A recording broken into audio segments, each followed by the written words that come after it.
Like, okay, that budget could have been spent towards, like, I bought the TV 3 weeks ago. That retargeting budget should be shifted towards, but wait, I didn't buy the sound bar. I need the sound bar. Like, dude, when you buy a new TV and you're about to watch the Super Bowl, like, you're going to want a sound bar. That mindset of putting in place important post-purchase, number one. Yo, this is Christian D. Evans with Journey with Christian D. Evans podcast. Guys, thank you so much for tuning in and listening to our amazing podcast. This is where we reveal the top 1% of business concepts and systems and processes to scale 8 and 9-figure businesses. We interview top-level 8 and 9-figure CEOs, business owners, and amazing TEDx speakers like David Meltzer. We got Nick Cavuto, Pascal Bachman, and so many others. And if you feel like this resonates with you, please share this with your friend, your family, and make sure you impact them as well, because we're trying to spread the message on those that do not know how to scale 8, 9-figure businesses and talking higher level business concepts. So guys, remember, enjoy the episode and be uncommon if you can. Cheers. Thank you so much for tuning into Journey with Christian D. Evans podcast. I'm your host, as always, Christian D. Evans. Just to share with you just a few accolades of this next guest that we have on. Drove more than $3 billion in actual product sales since company launch in 2015. Agency managed over $300 million in Amazon ad spend that drove more than $500 million in sales. And they also, the first award Amazon presented to any advertiser went to Samsung for performance, growth, and strategy. Well, guess who was in charge of that? Who actually helped them develop and build and optimize that campaign? That was the CEO and founder of this company, Channel Bakers. My friends, please welcome the one and only Josh Kreitzer. How are you doing today, Josh? Fantastic. That was a killer intro. Well, hey, man, I'm very excited about diving into this because, man, you have just immense amount of experience. But one of the things I've heard in a lot of different interviews is you are very focused on the data-driven aspects. And you work with companies. I mean, talking, ESPN, you talk Buy.com, Apple, Amazon, IKEA, a lot of well-known companies. And so my question, when you look at these larger companies and you help them develop their e-com side of things, what are you noticing? And this might be an overall big question, but I want to just dial in like one or two things that you find majority of these companies are having a hard time leveraging in the e-com world. I'm going to jump right into SKU assortment and inventory planning and allocation, right? A lot of the times, admittedly, the pandemic definitely had its impact to, we should shift our resources towards where the shoppers are now, which was largely online and e-commerce.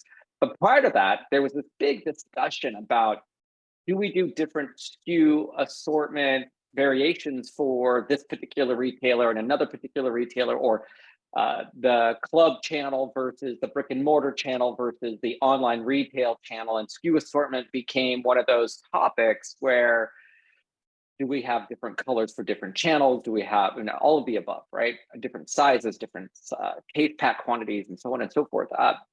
And really, in some of the brands that I worked for prior to launching Channel Bakers, there was also this question of allocation. How much do we allocate to our own e-commerce enabled brand.com versus, let's say, Amazon or BestBuy.com, or maybe it was Walmart.com or what have you.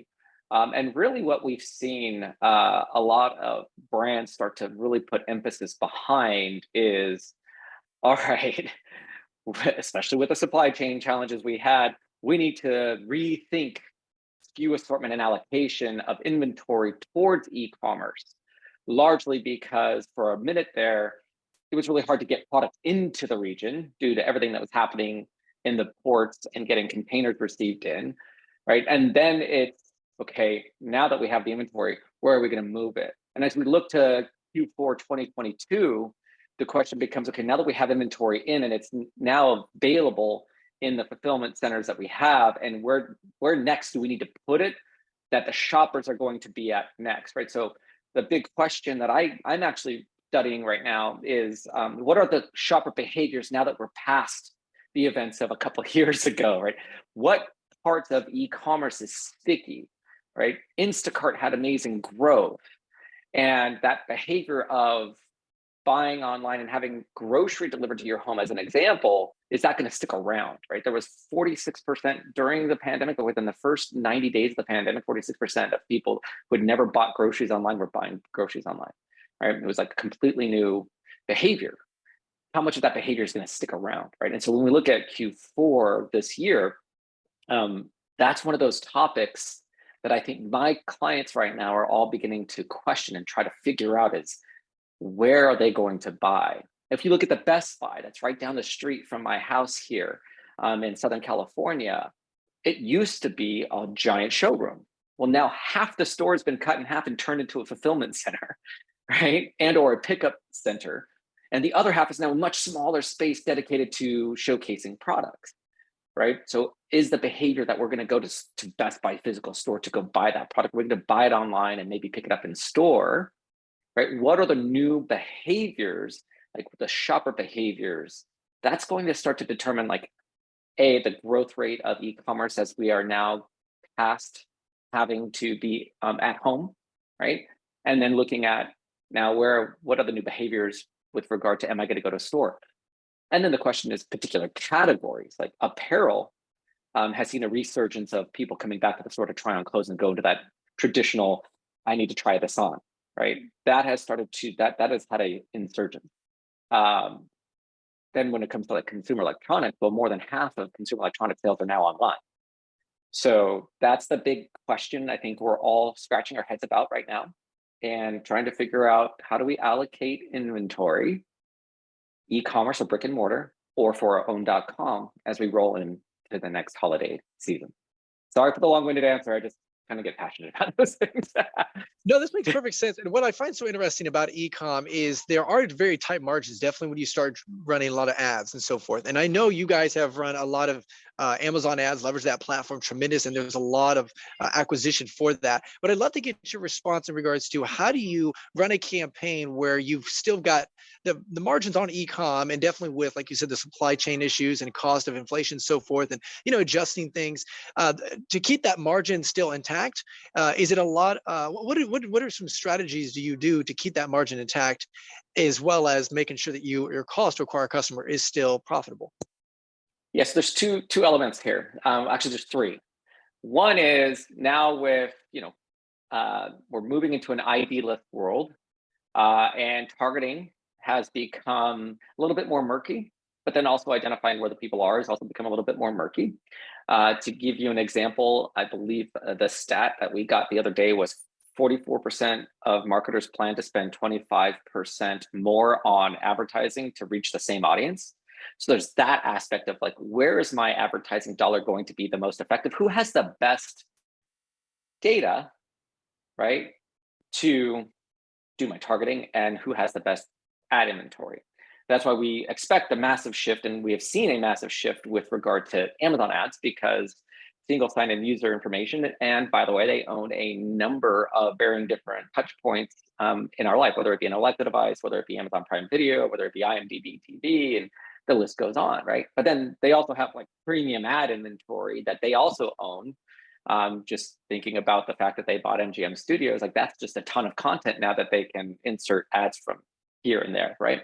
But then the other aspect of that too is like, okay, where am I going to get the best bang for my buck? In other words, what traffic destination do I want to send this traffic to? Is it to an Amazon? Is it to our own.com? Do we want to leverage retail media to drive foot traffic into a store? Am I going to get better margin in a store than I would say with Amazon or any other internet retailer? And then what about our own.com? And one of the things that I hosted this summit right before the pandemic hit with a number of like the most data savvy people that I engage in our client base and even within my network. And one of the ice-breaking questions I asked the room was like, what are the top 5 channels in the next 5 years, right? And brand store, like their own e-commerce enabled website as a brand was like really number 5. Now I would say that that has been moved up into like number 2, number 3 kind of landscape, because that's where they get to own the customer information when they make a sale on their own.com. And when you ask that question about margin, where do they make the most margin? Well, they're not having to pay out the retailer their margin, right? So a lot of them have now put a priority on e-commerce enabling their own .com and then driving traffic to their own .com. And that's where today it's a matter of like be where the shopper is, but also leverage the best data and targeting platforms that can drive traffic to your own .com to try to get the sale there. So we do a lot of those kind of fun split tests. A fun split test that we do is like, okay, what we're going to do is we're going to use Amazon's DSP, of which we can send traffic using Amazon advertising to your own .com. And we can almost mirror that same experience that's on your site with an experience on Amazon site, and we can just split test an audience and send them both to both destinations.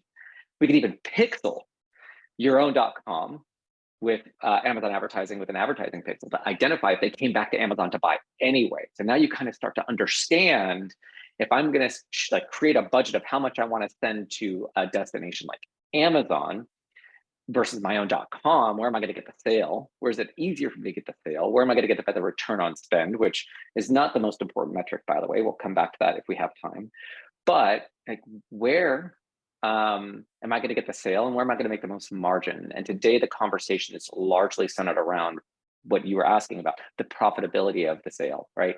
Where am I going to get the best bang for my buck? So these are the fun parts of the conversation we're having these days right now. I mean, I could ramble on that topic right there, but I'll pause so we can get into some other questions if you'd like. No, and this is very good. And I appreciate you bringing this up because we're talking about user experience. And the reason why, see, the thing is with Amazon, I heard you talk a little bit about this, is they don't share the user data as much as like obviously Facebook and Google and so forth, right? Which is a plus and negative, right? One, they got very well known and trusted by their users, which is really awesome. And you really, I mean, that's priceless. However, though, on the other hand, they don't share that data with you. So you can't obviously resell them with email opt-in and all that stuff. So you don't have that data. And so it is one of those catch-22.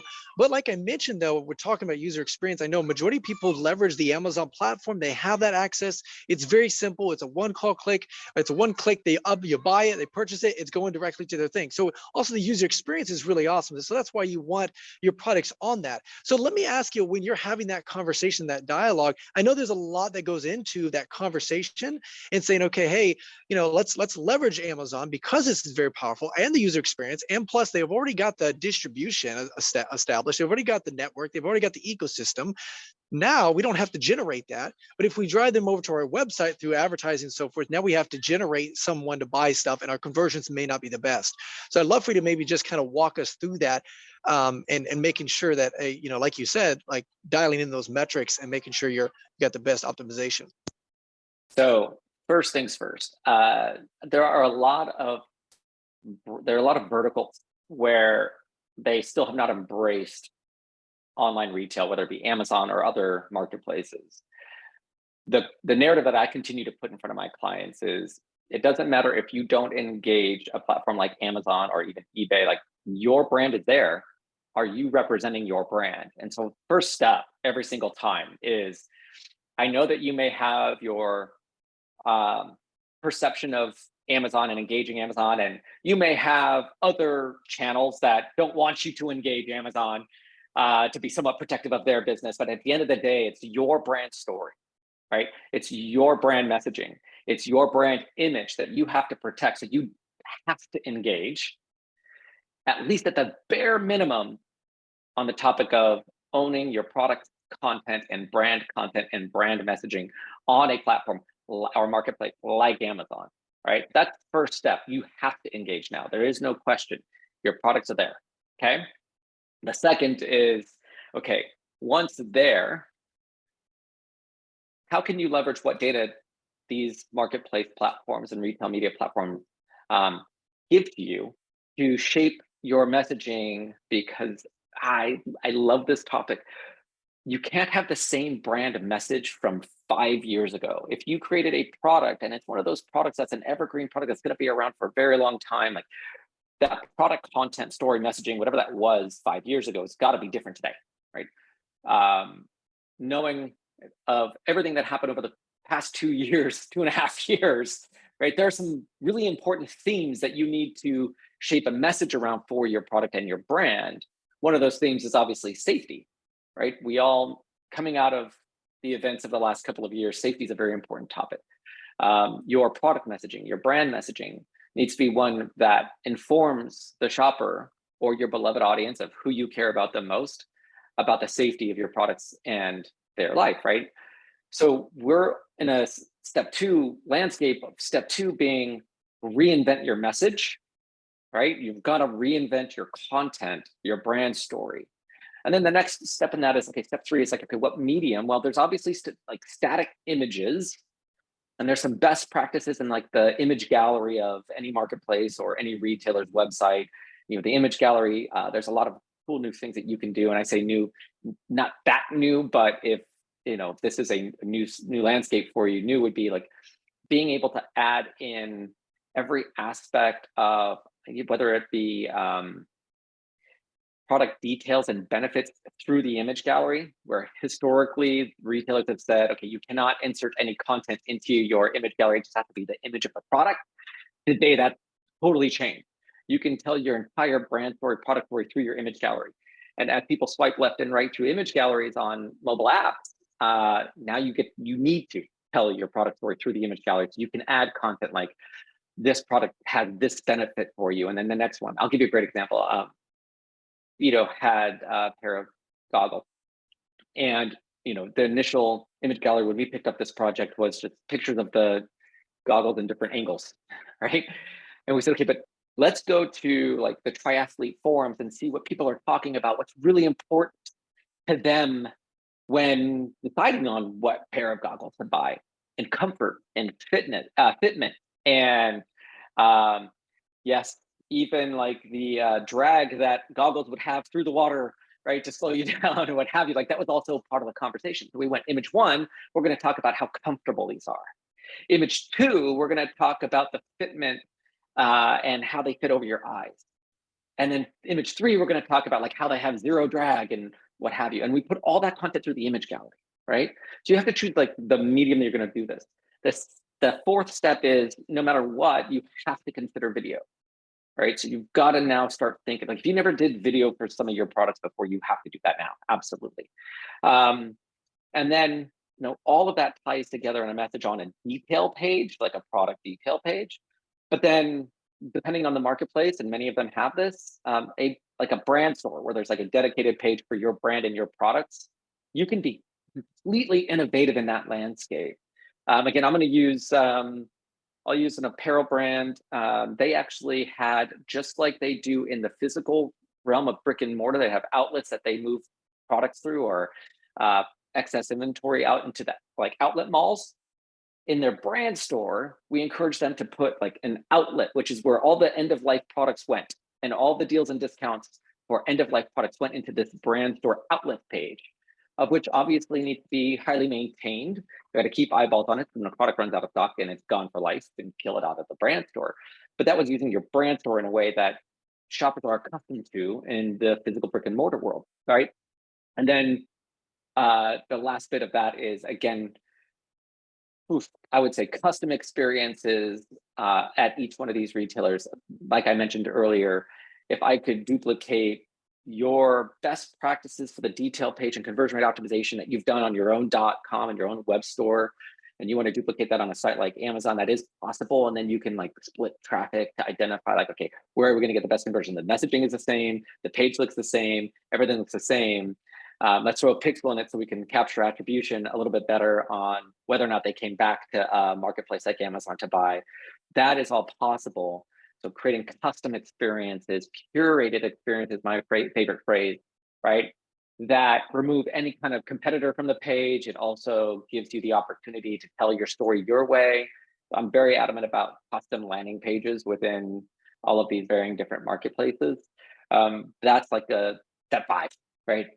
So and again, I apologize if I went a little long-winded on that, but customer experience is critical. This guy right here behind me, I've got a picture of Walt Disney on the wall behind me. I think of some of my business heroes are Bezos, absolutely. At a time when we were afraid to shop online, he was like, I'm going to build trust with the American shopper, and we're going to do things like product reviews. And so he obsessed over customer experience, right? He obsessed over the online shopping customer experience. Steve Jobs at a time in history when we were like trying to figure out what a SCSI cable was versus what's a USB, what is that, right? He said, I'm going to make everything beautifully designed and easy to use, and I'm going to remove all the tech frustration, right? He obsessed over customer experience.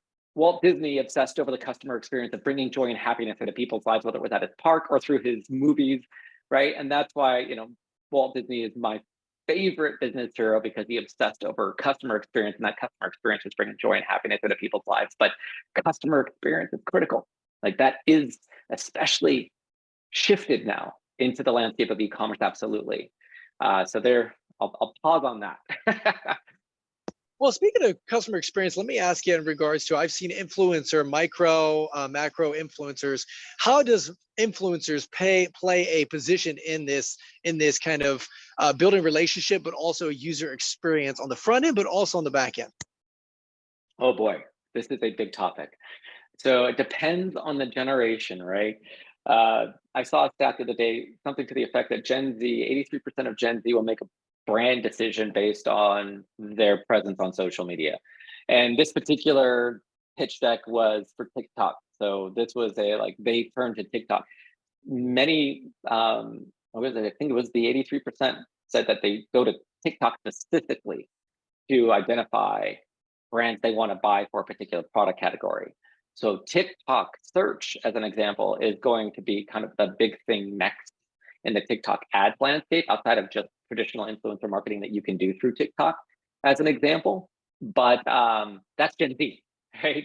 I would say millennials are still definitely tied into Instagram. And so if you're trying to shape like a social media strategy, you need to be thinking about who the demographic is, what generation they are, and then what are their behaviors with social. How do they interact with social, right? And then that's how you kind of start to develop that. But there's two aspects of social media in general, and that's earned and paid, right? We saw with the Ocean Spray and Fleetwood Mac dude on a skateboard, that experience was 100% earned, and they didn't even try it. I think that was amazing. I think they ended up selling like 60 million incremental bottles of like Ocean Spray that year. I think it was a stat that I saw. Right, so there's an element of earned and then obviously paid. I'm not even getting into the landscape of giving like every possible strategy. I will tell you that as we look to the future of social media and social media advertising, we need to be thinking about who is the next generation of shopper, what are their behaviors, what are their engagements with social media. So to give you an example, my youngest is like, she doesn't use text message app on her iPhone. She uses Snap. That's how she and her friends text message back and forth, right? So while Snap may not be like a huge player in the social media platform just yet, there's massive potential for them, because this generation, it's like my daughter's 13 now.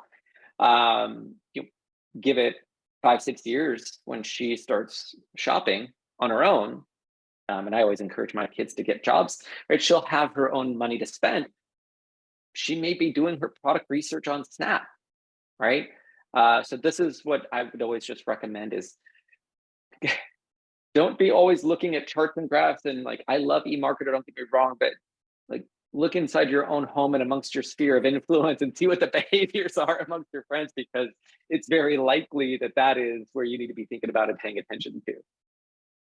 Now that you're bringing up something really important, and what I find so interesting, let's just take Honda, for example. I think it's so interesting to watch earlier on, that's kind of the baby boomer generation kind of, it's Harley Davidson, that kind of brand. It's known for that, older generation. That's kind of what their ecosystem is, right? And however, though, in order for a company to stay around for generations to come, you have to evolve and start speaking directly to someone else, because obviously you want more units sold and so forth. So I'm curious, because you've worked with some, very large companies, and these large companies, they have large ecosystems, right? And what I'm always intrigued with is, just like you were saying, they have to get on, they're mandated to get on TikTok, not because they want to, but because obviously there's a huge potential ecosystem there of potential buyers in the future, and they understand they got to get it at young. And so I'm intrigued to see how at a high level, your marketing agency, how you're able to create micro campaigns within talking directly to, hey, these are the females, these are the males, these are the Gen Zs, these are the millennials, and each conversation, each campaign, each funnel process and acquisition and the conversation has to be totally different.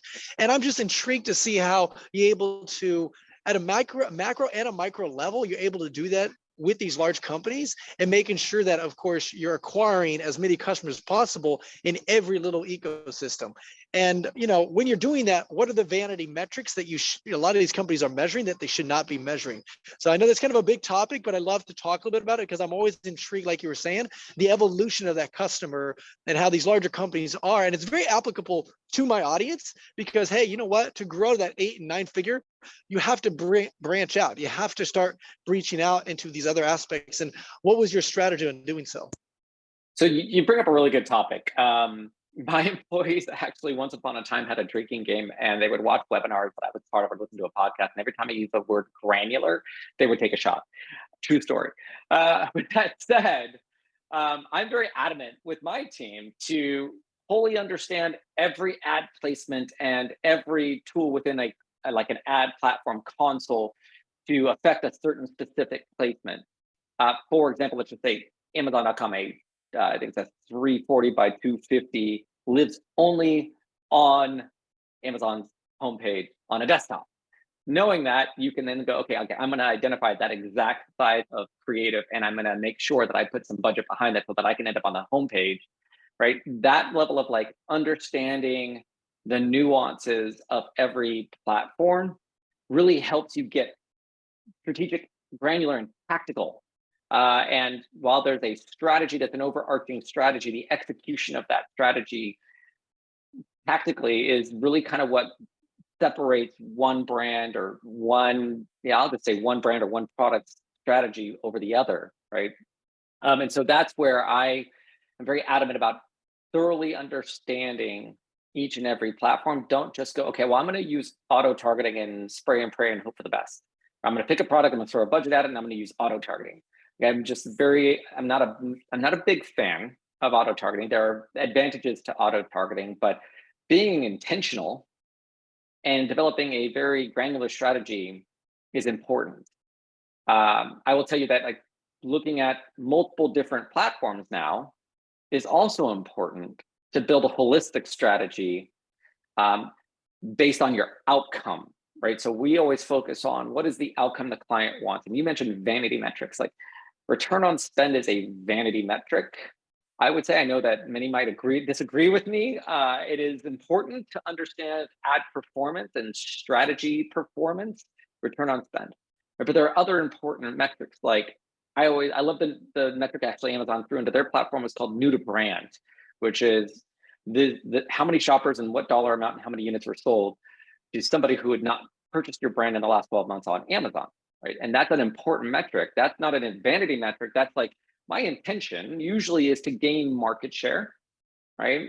And new to brand helps begin to identify incrementality at your ad spend is driving, right? So this is a really important topic, Christian. I could go all day on this topic. I do full scale keynotes on this topic, webinars squarely focused on this topic, but I would just say, be open to getting granular with your targeting and your strategy versus saying, okay, I'm going to throw 20% of my budget to Instagram and 20% of my budget to Facebook and 30% of my budget to like retail media. And of that retail media budget, 90% to Amazon and 10% to everybody else. And then just do auto targeting across all of them and let's just see what happens, right? Like that's not a strategy. That's the lazy approach to a strategy, right? Really, it's centered around like know your outcomes and then engage experts and agencies that can help you shape a per placement strategy to get there. And that's what's important because you'll get the best performance that way. And the best metric isn't always return on spend. Could be new to brand, right? Could be click-through rate depending on whether this is an awareness campaign or consideration campaign. But more often than not, everybody's trying to tie back performance, even in the awareness landscape, to return on spend. And yeah, not always the best metric. No, so and you bring up a good point because you're exactly right. It's dependent upon the result that you're looking for, and then determines obviously your strategy or your tactic that you're going to deploy. Right. And I think it's interesting. So when you're working with these large companies, I know some of them have billions of dollars to spend for marketing for brand purposes. It's not that they're looking for, hey, we want to acquire X amount or increase revenue through these advertising dollars. How much would you say is, hey, I'm going direct, kind of direct response, almost like, hey, we're going to do, here's this product I want to sell, and I want to sell within a 30 60-day sales cycle?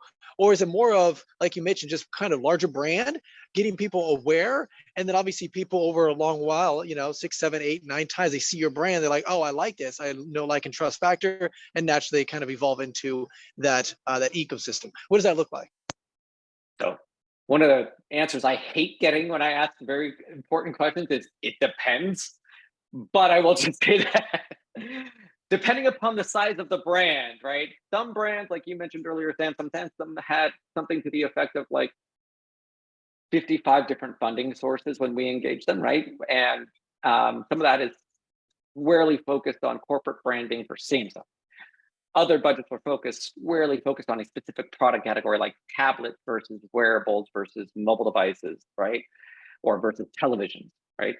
That's a big brand, it's a very complex brand, right? So the answer is different for them than it would be, let's say, for a smaller brand who's only squarely focused on very bottom of funnel metrics and sales and that kind of outcome. We're always trying to encourage them to go think about awareness, because if you're not filling the funnel, right, your bottom of funnel is going to continue to just have diminishing returns over time. So really, it's hard to say anything specific in that landscape. I would just say if you're a smaller brand and you've been squarely focused on very bottom of funnel, tactical, sales oriented only advertising, think bigger to the degree of how can I be leveraging potential like streaming TV ads or social platforms, or right, the list goes on. Like Amazon has Twitch, they also have streaming TV, they have Amazon Prime Video, they also now own the largest network of podcasts with Wondery. Like thinking about your brand beyond just a sales mindset. I know that's hard as we get into like this economic pinch, if you will, but be thinking about staying top of mind with the shopper like I always like to call them like your beloved shopper. Who did you build your product for? You've got to stay top of mind with that audience. And it's not always very bottom of funnel, add to cart type focused advertising or marketing in general. So we've talked a lot about top of funnel a little bit. Now I'd like to talk a little bit about increasing the LTV, or establishing more of a stickiness for that current customer, because so many of us, we've spent so much time, energy, and effort on acquiring that person in our ecosystem, and then all of a sudden we lose out that opportunity. So I'd love to talk a little bit about maybe certain strategies, tactics that you have developed or you've used to say, okay, hey, we know within a 24-hour period, they're going to most likely want to buy something more. Or, hey, when they're doing a checkout process, they're going to want to XYZ. And I know Amazon does an excellent job, algorithm and their software, excellent job at, hey, they've also did a bundle and so forth. But I'm just curious, what other things that you've been able to see how we can obviously increase that margin, as well as later on, keeping them in the ecosystem, whether it's email, whether it's just follow up with new offers, et cetera. Yeah, so a big part of this is again, I get very adamant about granularity of it's even data and your targeting. I'll give you an example. I don't know, I'm sure this has happened to you, but you did all your research, whether you were on a website or a retailer site or what have you, and then all of a sudden there's retargeting ads like buy this now, right? But what frustrates me and why I get like drives me crazy is I already bought that 3 weeks ago. And right, like, okay, that budget could have been spent towards like, I bought the TV 3 weeks ago. That retargeting budget should be shifted towards, but wait, I didn't buy the sound bar. I need the sound bar. Like, dude, when you buy a new TV and you're about to watch the Super Bowl, like you're gonna want a sound bar. That mindset of putting in place important post-purchase, number one, attribution from the front to know that it was already purchased. So you don't keep serving ads that are wasted for something that's already been purchased. I mean, that again, that depends. If it's a consumable that can be repurchased quite frequently, then fine. But I'm talking about, like, let's just go with this like higher average selling price, average ticket size product like a television. Be thinking about, okay, if they bought it from myown.com, that's important because that purchase should then trigger a post-purchase email marketing campaign for soundbars, right? And that then can help increase the lifetime value of that shopper with your brand in a new product category. And if they have amazing post-purchase product experiences with both the television and the soundbar, then the next time you reach out to them for, let's say, a tablet or a wearable, they're going to be more likely and inclined to purchase you again because they already have a positive affinity for your brand, right? This is why, again, I'm very adamant about being intentional and granular, meaning do the extra heavy lifting up front to build your campaigns correctly from the get-go so that down the line, you're not just wasting spend on an audience you've already reached and has already bought your brand. You want to increase lifetime value. You want to increase their purchases and their share of wallet, your share of wallet with them by having them buy a soundbar or some other product that you sell that's complementary or adjacent. Yes, in this landscape, it's important to build right from the get-go. I could do this. I could talk about that topic all day. Well, let me, because I understand the power of storytelling. And what I always found interesting in the B2B world, I know it's very tough, but also in the B2C, it's very, very powerful if you can do it correctly. However, there are some of these bigger brands, and that's, I think, why it's so important to have, leverage influencers, because they can, tell about it and talk about it and how it impacted, and then people go buy it because of that. So my question is, how do you integrate or sprinkle in storytelling on the front end, as well as even in the middle funnel in your advertising for these companies? Yeah, so you bring up a really good point. It's building a comprehensive strategy, if you will, where influencers are sprinkled in. The timing of it, I think, is the one thing I would want to touch on here. We think about this time of year and October, particularly. Right now it's September, but October, this is a great time to start to engage influencers who can tell about your product in an authentic and in very genuine way, right? Obviously, identifying influencers is a completely different, podcast, but this is that time. And then when we get into October, it's really important to do a lot of that awareness through influencers, largely because you want to be considered. So it's an awareness plus consideration mindset in the engagement of influencers as we get into November, December, which is largely when the transaction actually happens.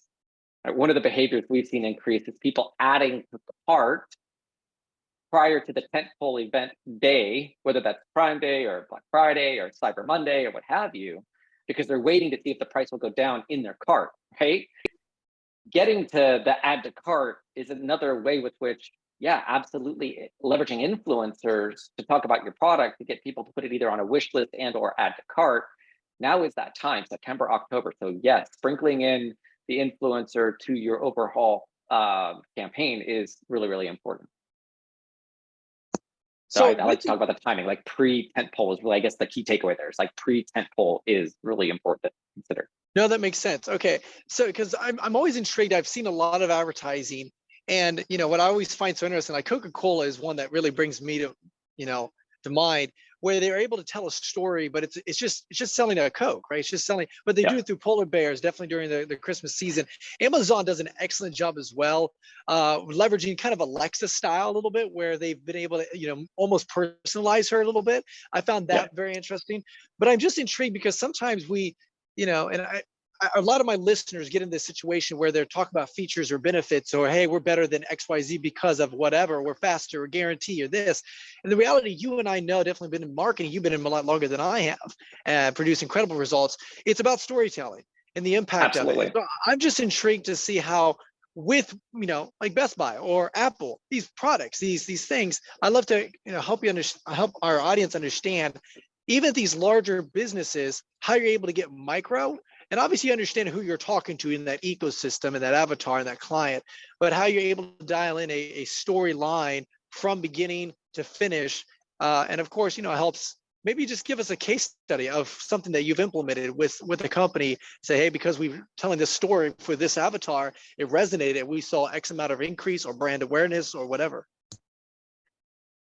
Oh, there's many that come to mind. I think I'm gonna use this one that I used for my pitch deck a long time ago, and it was, "Hi, I'm Gatorade. I want to reach marathon runners during marathon season," right? The steps to getting to that story, like really what we're talking about here is like storytelling, yes, but in order to tell a story, you've got to build a storyboard, right?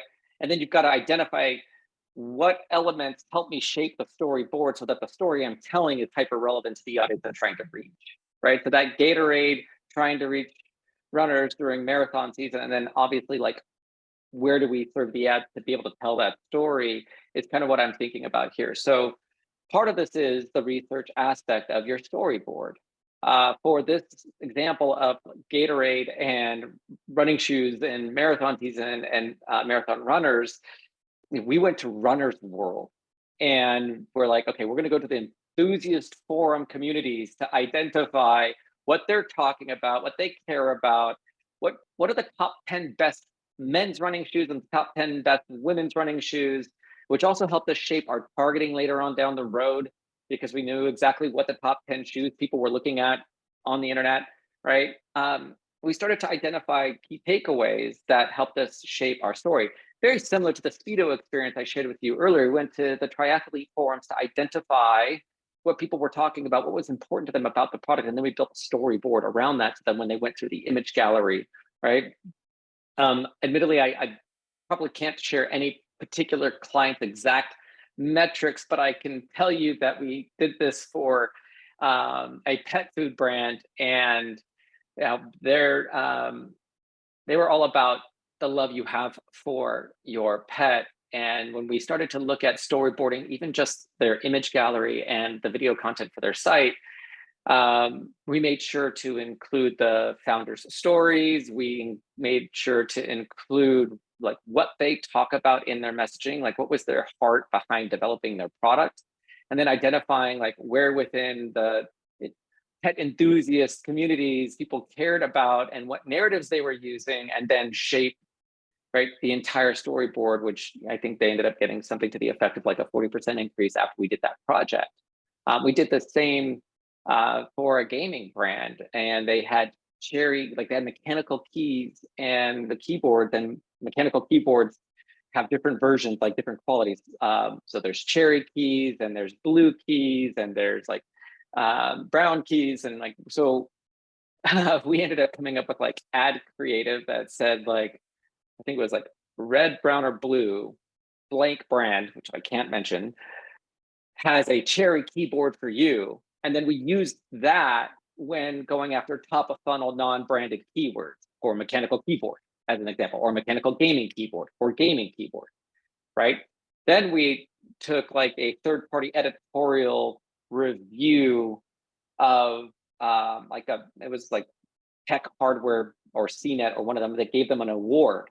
And so we used that award in the ad creative when going after their competitor targeting keywords, right? So that was a way for us, again, to shape a story behind like, how can we say that this brand's products are amazing when we are targeting people shopping for their competitor?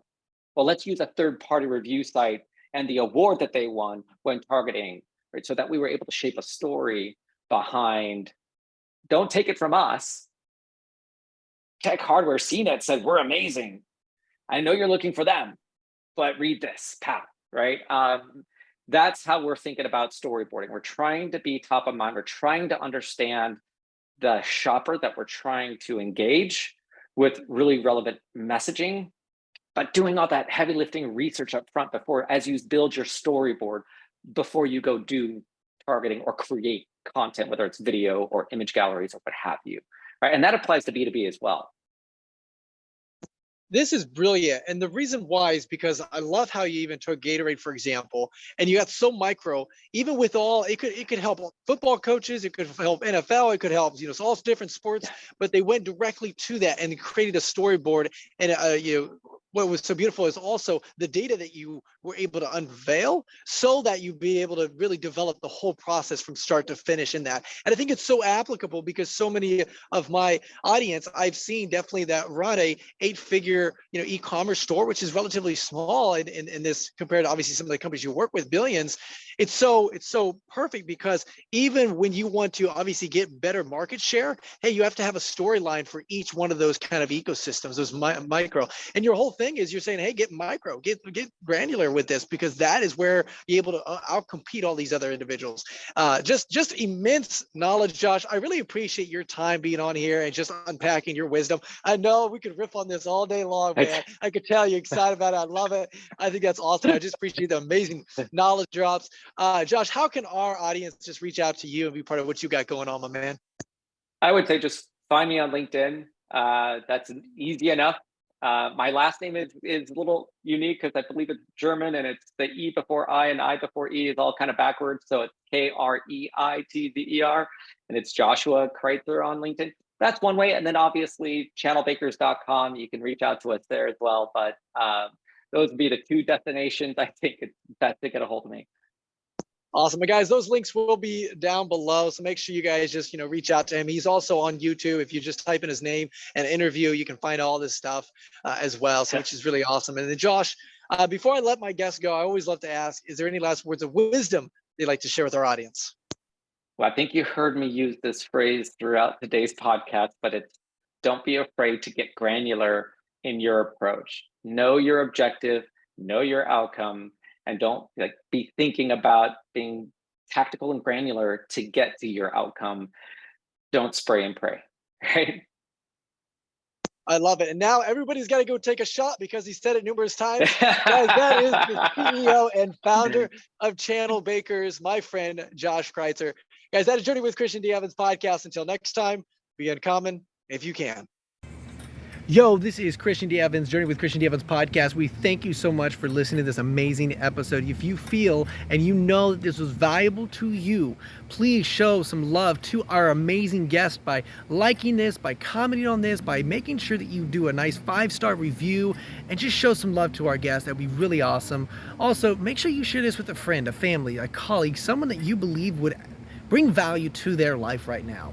And guys, we just want to say thank you again for just being part of our community. If you want to have more resources, don't be afraid. Go to christiandeevans.com. You can actually schedule a phone call with me, or you can send me an email at christian.evans@beUncommonIfYouCan.com. That's christian.evans@beUncommonIfYouCan.com. Always love to hear some feedback and let me know what is the number 1 or 2 things that you are struggling in your business and your life, and we'll make sure we have those conversations. Guys, that is Journey with Christian D. Evans podcast, and until next time, remember, be uncommon if you can. Cheers.